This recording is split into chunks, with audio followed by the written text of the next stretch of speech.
Hi, എല്ലാവർക്കും നമസ്കാരം. നമുക്ക് തന്തൂരി സാൻഡ്വിച്ച് ഉണ്ടാക്കാം. അതിന് എന്തൊക്കെയാണ് വേണ്ടതെന്ന് നോക്കാം.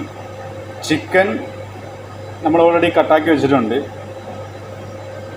അതിനകത്ത് yoghurt, tandoori masala, garlic paste, ginger paste ഇതെല്ലാം കൂടെ ആയിട്ട് മിക്സാക്കി നമുക്ക് കുക്ക് ചെയ്യാം. അപ്പം ഇതാണ് ഓൾറെഡി നമ്മൾ മിക്സാക്കി വെച്ചേക്കുന്ന തന്തൂരി ചിക്കൻ.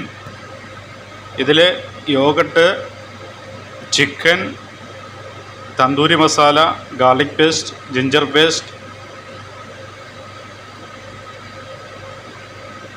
അപ്പോൾ നമുക്കിത് കുക്കാക്കി എടുക്കാം.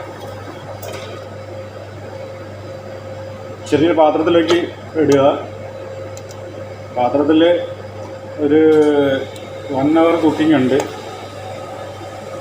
ഇത് വറ്റിച്ചെടുക്കുകയാണ്.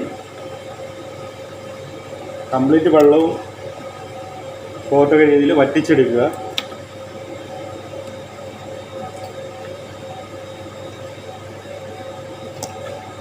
ഇത് നമ്മൾ ക്വാളിറ്റി കൂടുതലായിട്ടാണ് ഉണ്ടാക്കുന്നത്. അപ്പോൾ അതിൻ്റേതായ ഇതിൽ വലിയ പാത്രത്തിൽ എടുക്കുകയാണ്.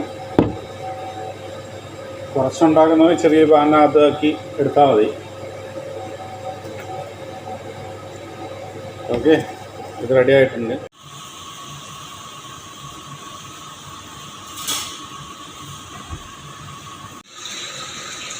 അപ്പോൾ തന്തൂരി റെഡി ആയിട്ടുണ്ട്. അപ്പോൾ നമുക്കിന്ന് ഉണ്ടാക്കി നോക്കാം കേട്ടോ.